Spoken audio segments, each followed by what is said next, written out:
Tonight, in this edition of the primetime newscast on Equinox television, opposition leaders in Cameroon have continued to react following the end-of-year speech of the President of the Republic of Cameroon. Some have rubbished the message on the 31st of December 2017 of the head of state, saying that a political solution to the current crisis rocking the northwest and the southwest regions of Cameroon is still far-fetched.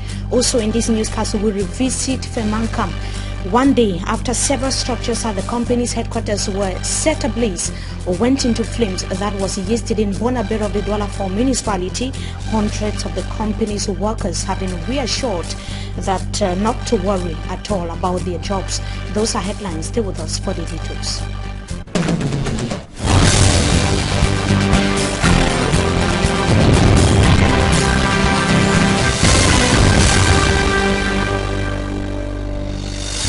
Good evening to you, ladies and gentlemen. We thank you so much for joining us in this edition of the Primetime Newscast on Equinox Television. It is still at the center of debate, the end-of-year message of the President of the Republic of Cameroon to the nation on the 31st of December 2017. The chairman of the principal opposition political party, Nijon Frundi, has rubbished the continuous use of military force by the government of Cameroon in an effort to turn down the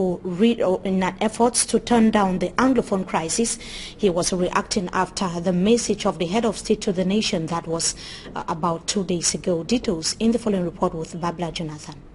I'm more confused after this speech than I was before the speech. He is confused over the uncertain future of the two Anglophone regions of Cameroon after head of state Paul Biya, according to him, failed to provide expected solutions to the socio-political unrest in his end-of-year address to the nation. Everybody wants an end to be brought to the crisis, but I think that bringing an end to the crisis does not mean that he arms his troops to come and start shooting innocent people. I said he waged war against the Anglophones. And when the soldiers come, mass, all in the ninja way, shooting at people, the people will have to defend themselves. If there's anything in the northwest, southwest, the people are merely defending themselves. Hopes that President Paul Biya would map a way out of the crisis in his televised address were dashed. Because he still goes back to talk about the Commission on Bilingualism, which is formed. How long ago was this commission formed? Have they come up with any filaments to say that we've done this, we've interviewed people, and this is what the people want, and this is what we're trying to do? No. So he condemns the attribute terrorists used to qualify Anglophone activists. Mr. Biya is confirming to us that the teachers and the lawyers with whom his Prime Minister discussed were terrorists.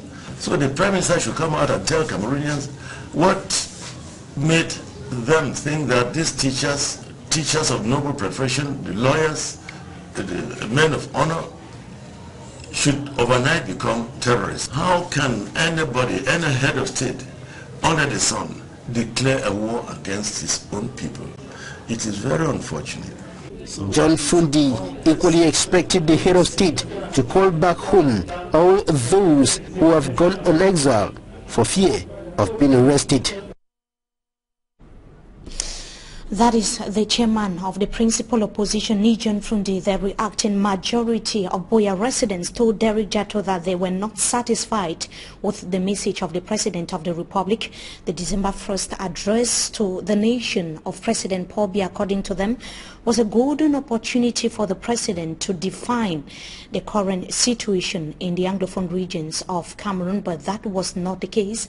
They were speaking to Derek Jato, and he put together the following report. Boya, after Biya's speech, he said that he has set for dialogue, he has sent permission for dialogue, but I was expecting him that we should sit for dialogue because it's the thing which is in people's mind, but he was not saying. And others were expecting Mr. President to address the nation in English language, then apologize and set the date for that much talk about roundtable dialogue. I expect him first to start addressing the nation in English. I was expecting him to say, okay, it's over. he tendered even an apology and said, call on the fellow Cameroonians. In Buea, many people also saluted President Paul Biya for his gentle body language, soft words and tone during his address. But this time he spoke with some calmness, not as wide as he always speaks. And the point that caught the attention of Menke Michael, the mayor of Moyoka subdivision, was this. He acknowledged that decentralization process will be accelerated, and I think we all welcome the idea. To him, effective decentralization is the bedrock to any meaningful development. I assure you with all confidence that if 10% of that budget is allocated to the local collectivity, Moyoka will become an El Dorado. And that the application phase should be immediate. The instruction needs to come again from above, but before March, we want those competencies to be transferred, because you have been preparing for this for 21 years. So they cannot tell, nobody can tell the head of state now to give them time. No, they have been working on this. Chief Njombe Johnson Joke of Bukaka Village, President-elect of the Southwest Chiefs Conference, says the acceleration of decentralization is the birth of the desired good governance, which, if was in practice before now, what is today known as the Anglophone crisis might not have surfaced. I have always made it known to the world that the problem of Cameroon is that of governance. If this country is decentralized as described in our constitution of 1996, I think what we call today Anglophone problem shouldn't have even come up. Yes, it's just the delayance of the government machinery.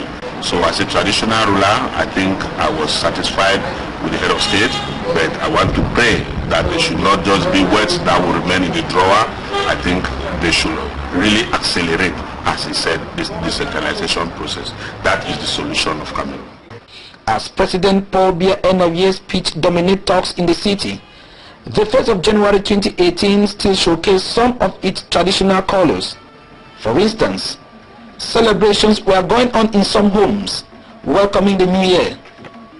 And the Epaulette Award ceremony, which is the annual ritual of the military, was observed here at the Independence Square in Buea, and was commanded by Colonel Jacques Banadiogu, the commander of the 21st Motorized Infantry Battalion.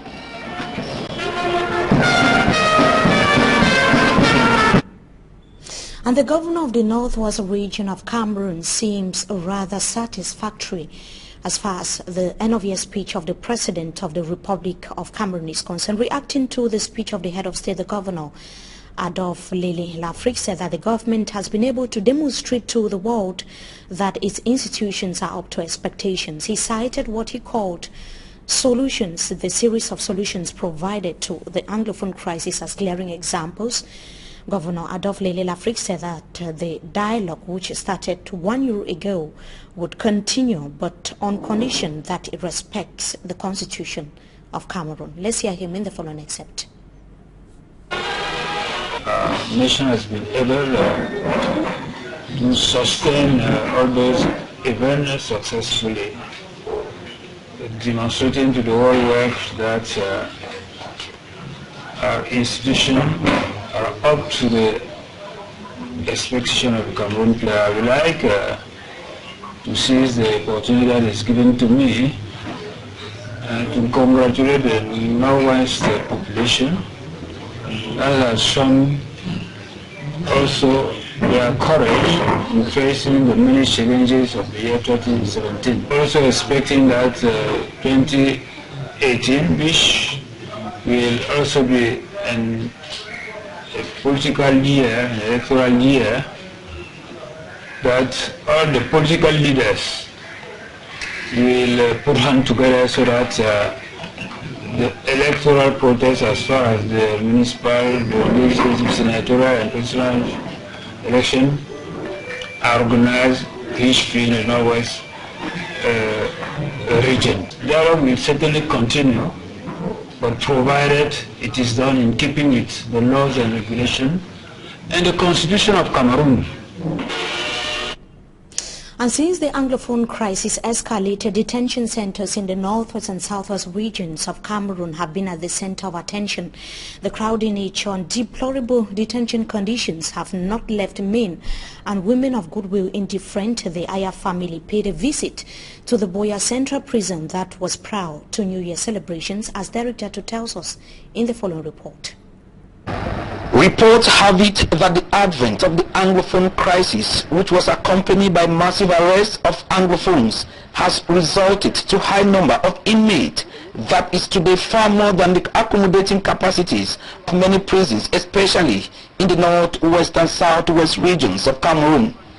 We hear they are basically sleeping on the floor. We hear there are over 300 of them here.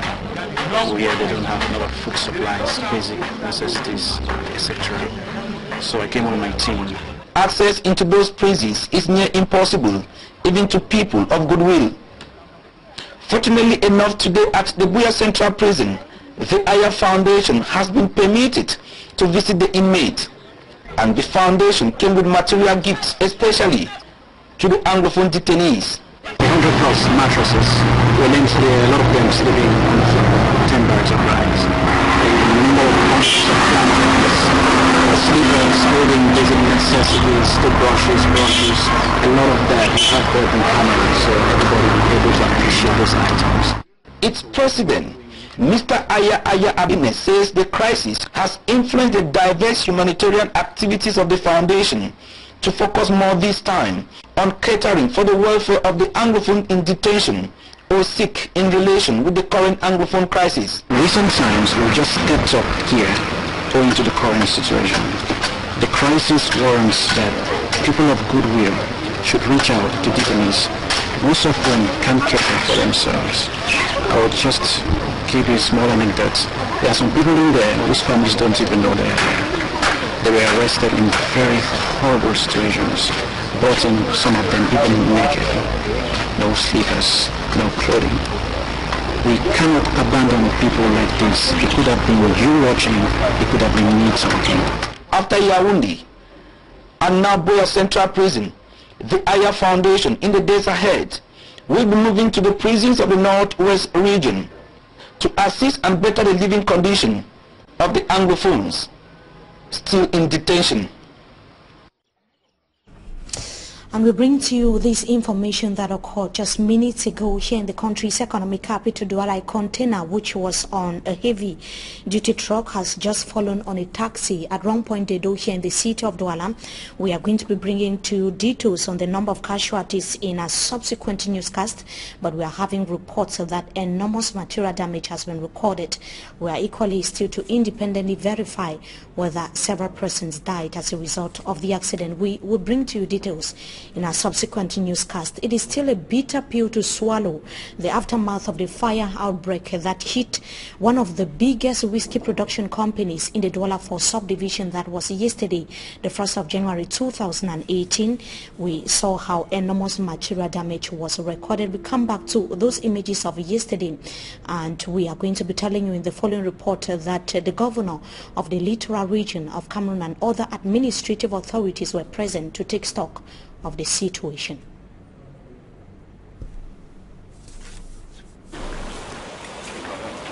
January 1st, 2018, in Bonaberi, economic capital Douala, white flames engulfed the storage unit of finished products at the Mankam company. Several structures were affected by the fire disaster. The magnitude of the incident mobilized firefighters from all the units in Douala who came to put out the flames and minimize the rate of damage. Toutes les bouches incendies sont mises à contribution. Nous avons branché toutes nos 3 pompes incendies. The security unit at Femankam said that the presence of water points facilitated the job of the rescue team. The governor of the littoral region, the senior divisional officer for Vuri Deals, local administrators and the company's board chair abandoned the festive mood in their respective homes, reported to the scene of the incident to take stock of the situation. Personnel of the company succeeded to evacuate some valuables, but one thing is for sure, the rate of damage was enormous.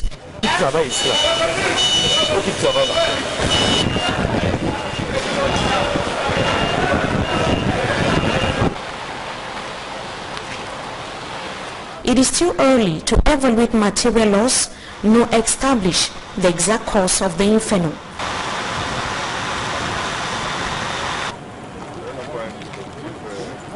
At press time, Femankam Douala was still in flames. No human life was endangered. And the flames continued to the early hours of this morning. More than 850 workers at Femankam who were scared of losing their jobs as a result of the white flames that ravaged the company that was yesterday have been told to worry not. The reassurance was given by the company's board chair as the rate of damage following the incident of yesterday is still to be established. Details once again in the following report. 24 hours after white flames visited one of the biggest whiskey production company in Bonaberi, Douala 4 municipality, traces of the fire were still visible in some of the structures that were affected.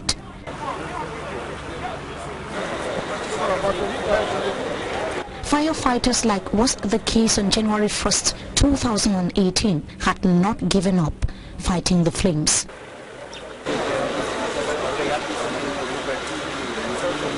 At the premises of Femankam were hundreds of workers stranded.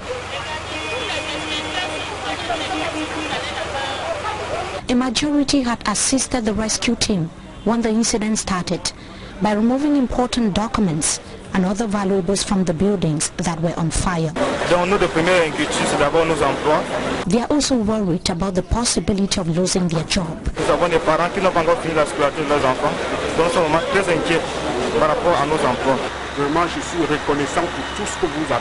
The board chair of Femankam took time to reassure his workers that the company would do all it can to maintain their jobs. Je vous promets que je ferai tout ce que je peux pour sauver votre emploi. Tout ce que je peux.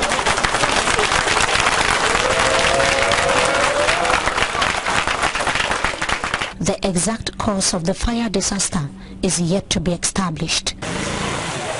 The divisional officer for the Douala 4 subdivision has created an inquiry commission to evaluate the rate of damage. A nearby beauty salon, a school and a house were also consumed by the flames, as one of the victims explains. Very, very difficult, very, very violent that could not contain. The house could not contain.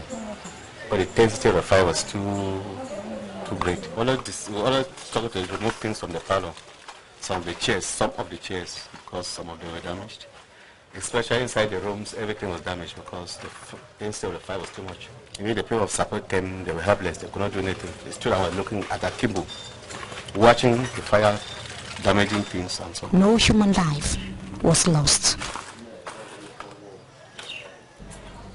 We take you now to Bogo. Bogo is a locality in the far north region of Cameroon where the population is hoping that 2018 is going to be bringing back life to the community after they celebrated the new year amidst extreme poverty and hardship.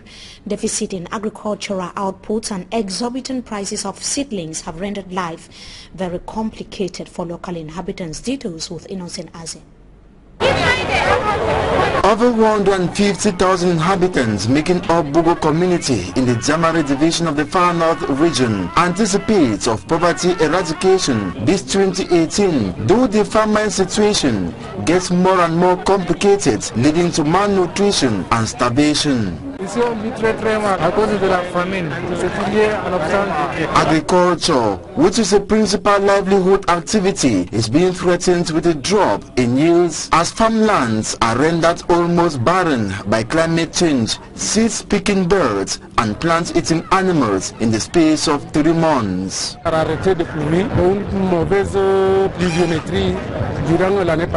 In Bogo Market,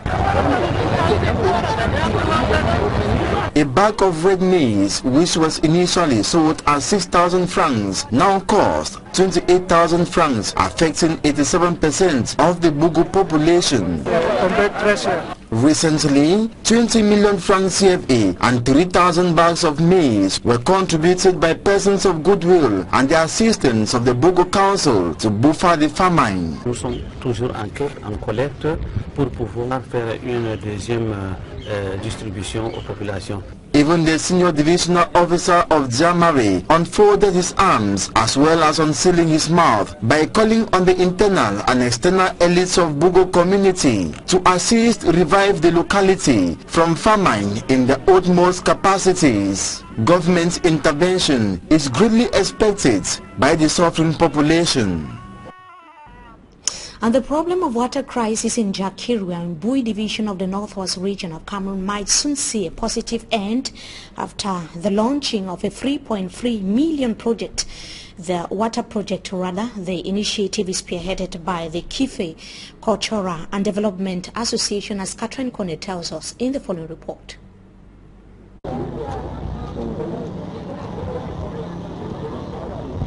In Cameroon, the prolonged shortage of potable water is a major challenge facing the inhabitants of Chakiri in the northwest region of Cameroon for several years now. Most inhabitants have had to travel long distances to fetch water from streams and wells. The water crisis gets worsened during the dry season as taps get dry. The locals are forced to consume water from streams which is heavily polluted to be of much use to living organisms. Most of the dry season here, people face water crisis, and this is always resulting to so many illnesses because they will go to areas that are not suitable for their health, like streams, and carry it. At those streams, people do laundry there and dump some of the dirt in it, so they carry it from there. And in the best scenario, the water comes only for a few hours and in a slow pace. Like 2 days ago, we never had water, but it just like came today and it is not flowing very well, as you can see. We don't know what may happen further. Maybe it will have to do as usual as the other years, but we don't know how long it will take. The locals for the past years now have been paying high taxes without consuming the water, most especially those using their taps for business. So we had to pay high taxes, of which we don't use the water. You will like pay 30,000 or 40,000, but you calculate on how you use water for a month, it will just be like 3 times. And when you say to eat that, how can you pay that amount that you have not been using water? You will have to like bring the idea of you should not have a tap in your house again. In the face of this crisis, the Kifi Cultural and Development Association of Jakiri has adopted a strategy to provide some form of relief to the inhabitants. It has raised a sum of 3.3 million francs CFA to finalize water project which started few years back. According to the inhabitants, Jakiri lacks water due to the inconsistency of snake, reasons why the association contribute to enhance community water. Apart from the water project ongoing in Jakiri, some inhabitants of the cyclone winds of 24th of July 2017 received assistance from the association. They offered roofing nails, zincs, and other consolatory materials after the complete destruction of their homes by the winds. From that report in Jakiri, Bui division of the northwest region of Cameroon, we take you right to it news out of Cameroon. Security forces in the Democratic Republic of Congo have shot dead 2 people during an anti-government demonstrations in the capital, Kinshasa. There have been growing anger over what people see as Kabila's refusal to step down from power. The demonstration that took place that was on Sunday last weekend came exactly 1 year after an accord was reached for an election date to be known before the end of the year. Smart Njikan Gabriel tells us more in this report. It was a tense last day of 2017 in the Democratic Republic of Congo. December 31 made a year since the Catholic churches oversaw the signing of an accord that set a new elections date to ease tension in the mineral-rich country. Unfortunately, the non-respect of President Joseph Kabila forced more than 160 churches, particularly the Catholic faithfuls, to engage in a peaceful demonstration that turned sour as the police responded with tear gas to disperse the demonstration, while the government simply shut down internet and SMS services. According to the United Nations Observer, at least 123 arrests were made. A number of serious injuries were also recorded. Meanwhile, the number of deaths differed. The UN talk of 2, while activist associations talk of 10. For the return of peace, the Elections Commission has announced December 23, 2018 for the presidential and legislative elections, while the opposition are demanding that votes should be organized latest June 2018. Joseph Kabila, who took over the helms of the Democratic Republic of Congo in 2001 after the assassination of his father, is already 16 years old on the throne, and the constitution of the mineral-rich country doesn't permit him to seek for a third term. And that brings us to the end of this edition of the Primetime Newscast on Equinox Television. We thank you so much, televiewers, for joining us. Stay tuned to programs on Equinox TV. Until we meet again, goodbye.